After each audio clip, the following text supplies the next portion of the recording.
It's a boundary break video. Yes, absolutely we'll watch this. How old is the video? It's 6 months. Okay, sure, right? Way newer than I thought it would be.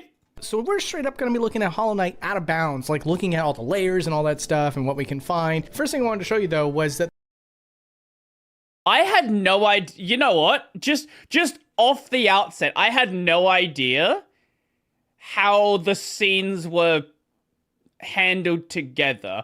It's been a while since I played Hollow Knight. If I'd like heavily analyzed what was moving independently, I probably could notice it. But out of bounds, like looking at all the layers and all that stuff and what... That's a lot of fucking layers. Just what I can count. So this appears to be the same layer. So there's one layer there. There's the terrain layer. There's this layer here. Then there's the background. There's at least one background layer, probably two. So it's probably like 5. Maybe like 5 layers for this, at least. We can find. First thing I wanted to show you, though, was that there was a bunch of unused rooms in... Oh! Take back everything I said. Okay, we're also... Are we using some 3D objects, or is everything 2D here? Oh, no, that's 2D. Take back everything I said. It's more like 7 layers. Hollow Knight, some of which were accessible at one point until the developers straight up patched them out. They didn't want players to find them. Like, straight up, the data just went missing. And I tried so hard to down patch my game and have a working camera to show you guys all these rooms. And for whatever reason, I had the hardest time doing this. So I just want to show one clip. It's the coolest unused room, and that is a room with a whole bunch of paraphernalia and a bench that seems to be indicative of Hornet's room. And to the left of that is... Probably, I would assume... I think best guess here is something early DLC. Like, they were probably working on Hornet expansion stuff when the game first released. And this was probably going to be used in the Hornet DLC, which became the Silksong game. And to the left of that is a tunnel that looks like it was burrowed out by the worms. And then you can exit this area to show up to where the original entrance to this place would have been, which is to the right of the palace grounds. I want to thank the YouTuber Casey Fitzpatrick for uploading this video. I used the clip here just to kind of show you guys, because again, I tried to get my own footage, but it just was... somewhere in Deep Nest, I assume. I don't know if that would be the final location, or they were just putting it there so they had a place to get to it. Because that's something pretty common you'll see, right? Where they just put it in a location that has a door trigger, and then they just never move it to where it was supposed to go. I've done this a million times when testing stuff. Everyone working on a game just put shit somewhere they can get to easily. Not working out. But this video will definitely make up for that with a lot of original content in an ongoing series where we basically take the camera anywhere we want to try to find secrets and new discoveries to some of our favorite games. Oh my Today God. is going to be the day that we talk about Hollow Knight Out of Bounds. And even though this game was a pretty tight run ship, there were little teeny tiny cracks in the armor, and we're going to take a look at those. But the really cool thing about these 2D games that are made by indie developers shows you that all these games actually are housed in a 3D engine. And by moving the camera around, you can... Some exceptions, some very rare exceptions, but sure. Yeah, most of them are built in Unity. Some Unreal games, but Unreal's not as popular for 2D stuff. Occasionally you'll see Godot, not that much. I think this year 900 games made in Godot were released, which is higher than last year, and it's been gradually creeping upwards over the years. But yeah, most of the time, 3D engines, sure. Unless it's a custom engine, and in which case, who knows what's going to happen.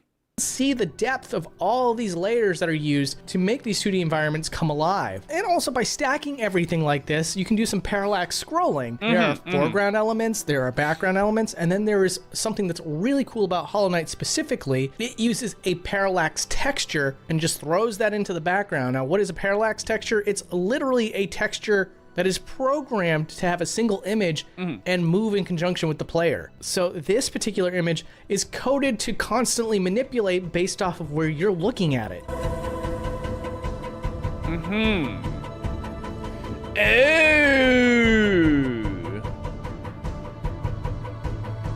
But yeah, Hollow Knight is a real treat because in most cases, the developers, for whatever reason, decide to hide all the beautiful detail that's in the background with blur. And yeah, it does give it a true sense of depth, but at the same time too, wow, there's so much detail that gets lost here. But yeah, and there's a reason why you do that. Very simple reason why you do that. You pay attention to these all sprites the beautiful here. detail that's in the background with blur. And yeah, This is the same guy that's here. This is the same guy that's here. So what they've done is they have groups of four. Yeah.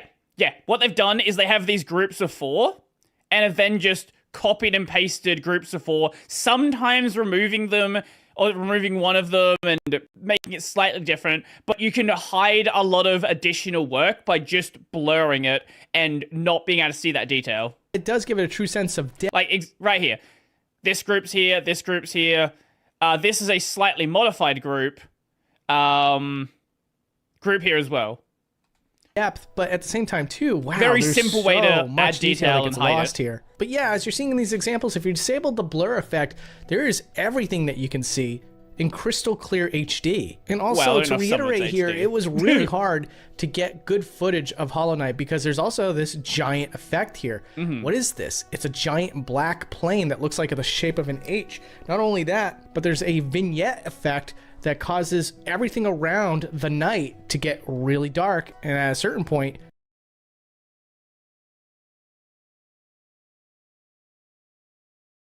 Oh my god, this they've just hacked it to make it so the scene's dark. That's beautiful. black. But thankfully, after a lot of research, I found a mod that removes both the vignette and the giant black border. I couldn't believe it. I thought for sure I'd just have to settle with just removing the vignette, but no, we got it all here. And now we can see just how much is loaded at any given time based off of the knight's position, as well as the zone that's loaded. And before we get back to reaping the benefits of all that, I do want to show you something that's really, really cool here. I can remove sprites and also various layers of effects and things that are going on inside of rooms. And this one in particular is heavily affected by layers and effects. If we remove the blacksmith and his little podium, you can see that there's another podium that was actually drawn in behind him, and all the effects that makes the stove fire up and the light turn on, those also can be removed to show details that the player would never be able to see. Like the most notable example is the embers inside of the stove. And then with these really large buildings, it's really cool because if you take the camera off of its axis, you could see that for whatever reason, there's multiple door frames to these buildings. And these textures are used in a very subtle way to give a slight sense that there is a large tunnel or a large walkway as you're walking from left to right. And this effect is used everywhere. It's really impressive that the developers didn't just settle for 3D geometry. Instead, it's my feeling that they challenged the really impressive. Oh, that's an absolute hack. Hold up. That's actually really cool. If you take the camera... Oh! This is one of those things that you would have done in like an N64 game where you don't have the ability to use 3D models. They've done it here purely for an artistic purpose. Off of its axis, you could see that for whatever reason, there's multiple door frames to these buildings. And these textures are used in a very subtle way to give a slight sense that there is a large tunnel or a large walkway as you're walking from left to right. And this effect is used everywhere. It's really impressive that the developers didn't just settle for 3D geometry. Instead, it's my feeling that they challenged themselves to really play with the parallax scrolling of this game. Also, for no other reason, I just wanted to show you this scene in particular because it's so densely rich with detail, and I wanted to move the camera around just to show you how many layers are used to pull this effect off, to which there are many. So many. It's just an assumption on my part, but this may honestly 15? be the 20? most amount of layers used in Hollow Knight. And then also, I wanted to show you guys something really cool here. This background for the hive, if you take the camera into the other side, it's just pure beauty. Like, looking at it from this angle is a work of art. I don't know what else to say. I know this is not traditionally the kind of stuff that I show off on Boundary Break. It's usually really cool information type stuff, but it's very rare that on times on my show. But again, blur lets you hide work.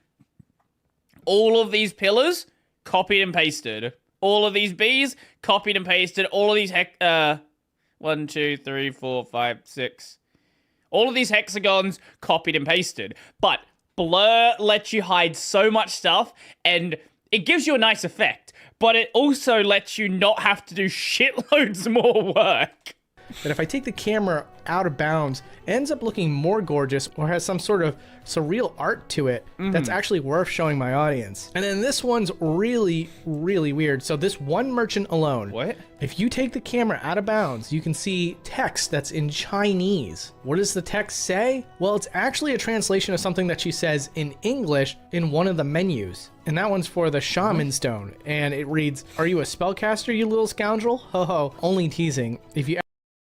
Best guess is you probably had someone who was doing early testing for the localization and didn't remove the element. That's best possible guess here. Ever learn any spells, you should buy this charm for yourself. I've heard it will make a spell much stronger. Now here's the thing for you guys watching at home, like if you talk to somebody in this game, the HUD is actually drawing from somewhere else in the map. So if you see a piece of dialogue, chances are you can look out of bounds and see the exact same thing hidden somewhere. What? The same goes for your health bars as well as particle effects for the night. And now I want to talk about something I thought... What? What? Why? Is that is that no, it wouldn't. Maybe it was testing stuff? But why would you test it without it being part of the UI? I don't know why you do that. My only possible guess is they were testing items and they weren't added to the UI yet. They just made it like a child of a separate object. Why you would do that, though, and not just make it part of the UI, I don't understand. Chances are you can look out of bounds and see the exact same thing hidden somewhere. The same goes for your health bars as well as particle effects for the night. And now I want to talk about something I thought I'd have a lot more of because of the Cuphead episode I did. I'll definitely have a link to that episode down below if you want to check it out. But this is what I meant by the developers of Hollow Knight running a really tight ship. Looking at all these sprites from another angle, you'd think you would see a lot of artist lines and stuff like that. And you don't really. A lot of the scuff art that is usually hidden out of bounds is cropped out. But I'm showing you now really small examples of this. There is one oversight I found though from the developers. It's this NPC here. If you actually removed the layer that's covering up half of Millibee's body, you'll see that she's fully drawn underneath, giving you a full look of the character. If you look inside of this entranceway for this shop, there's additional details that the player cannot see, like the ladder that you will see if you go inside the building. I would guess probably... maybe in early builds there was an angle that you could see this. Or the artist just wanted to do it. Mirabelle shows up in the city spa later, so it makes sense to fully draw her. Okay, yeah, that makes total sense then. If you go inside the building. I'm assuming that this person doesn't have, like, hyper... insane Hollow Knight knowledge to know every single case. Also, if you strain your eyes a bit, you can see an object in the background here that looks like a giant statue of the Pale King. Removing the blur and taking the camera over will show you a lot of detail. No, I don't think it looks like. I think it literally is a statue of the Pale King. Like that. This I don't think this looks like it. No, I think this actually just is that. You can see an object in the background here that looks like a giant statue of the Pale King. Removing the blur and taking the camera over will show you a lot of detail that is not seen by the player. Like the fact that below the player's view, it almost looks like the Pale King statue is in a giant cocoon of some sort. And here's a cool little developer technique. There is a part of this map where if you get inside, you get trapped in a room and an enemy starts spawning in and attacking you. Well, all those enemies that end up attacking you are stored well out of bounds. Way past the map here, you can see all of them stored in the void. But I'm going to show you the battle from... Yeah, this is very normal. You preload the enemies off screen, and then you bring them in just so you don't have... You probably preload them once, like at the... when the fight initially starts, and then bring them in as you need them. This is a very common technique. Out of bounds, and you could see all of them getting moved from the spawn point to the actual point that they're supposed to fight you. Yeah. Also, let's take the title screen out of bounds. Why not? Ooh. Obviously, there's many different title screens, but I just want to show you the main first one. Doesn't use a lot of layers. It uses that parallax layer and then just a plain image as well. So, like I said, usually it's a tight ship with all the monsters and all the sprites in general, but here's one monster that uses multiple layers to make up its body. And so taking the camera out can occasionally show you details that the player's not meant to see. It's really, really possible that the developers originally intended this enemy to actually move around instead of just moving left to right, actually twist its body as it turns in different parts of the tunnel. But I believe that just goes completely unused. And so as a result, we have these details that most enemies don't get to have. Also, I managed to remove the black layer that would mask where this enemy spawns in. And you can see that each individual chunk has to load in one after another instead of loading the entire enemy all at once. Okay. Here's another super rare example of artist lines. What's going on here is that the artist obviously animated this digitally, and so as a result, artists in the digital age use fill tools to color most things that they're drawing. And one way to ensure that the fill tool works effectively is to overdraw the lines in places that you know will not be seen by the player or a cartoon or whatever. However, for the show, we're finally able to see an example and show that to you where the artist did exactly that. Also, earlier in the episode, you might remember that I talked about an NPC that had its entire body. Well, that is a very special occurrence. If you wanted to see what it normally looks like, here's what it looks like with Lem. Now, there are some extra details here that you normally can't see, but obviously an entire body is not drawn here because the artist knew that it wouldn't be seen. Also, this room in particular with the mask maker was really fun to remove layers because the sprite also uses layers as well. I'm removing parts of the desk just to see how much of the body was actually drawn. And as you can see, the artist properly cropped out most of what would be interesting to see. Just teeny tiny details to the left and right that indicate to us, the viewer, that yeah, we're looking at stuff that's out of bounds at the moment. And just because I thought it'd be interesting, I wanted to take a look at the False Knight, one of the earliest bosses in the game, panned out. From here, you can actually see the exact moment that the boss spawns in. And you can also see another rare instance of the developers using layers for their monsters. And as for cutscenes for Hollow Knight, this is really cool. It's just a giant video being played, and once again, it's still in a 3D space, so we can take the camera out and move it around. It's a 2D game. Of course, this is how you're gonna do it. And just show you the cutscene being played out. Same goes for other cutscenes used in the game as well. And yep, it's a bit of a shorter episode, but hey, there's lots and lots of Boundary Break episodes you can check out. I definitely recommend the Cuphead episode because those developers had a lot of really funny things out of bounds. I think this is going to be also the first time ever I mention my Instagram. If you want to check out my Instagram, he is a face. I don't know why you would, because I'm an information YouTuber, I get it. But I think a lot of you just don't know that it even exists, so I figured, what the hey, if you wanted to ever follow me on Instagram and see pictures of me doing gamer stuff, I got a link to that down below. You can check it out. Thank you all so much for watching, and I'll talk to you all again soon. That was fun. All right, see ya. That was definitely fun. I like that. Hollow Knight is definitely a lot more of a, as you were saying, a tight.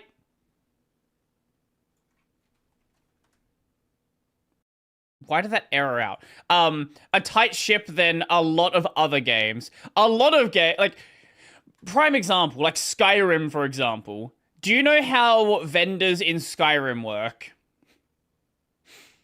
It is a complete and utter fucking hack.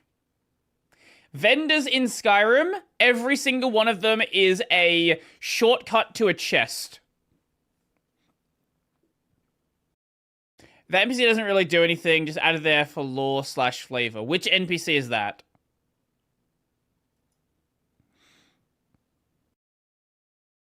The mask maker?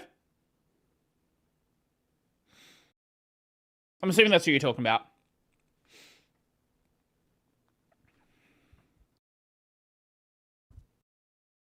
Mask maker swaps mask every time you use ground pound in front of him. Right. I see.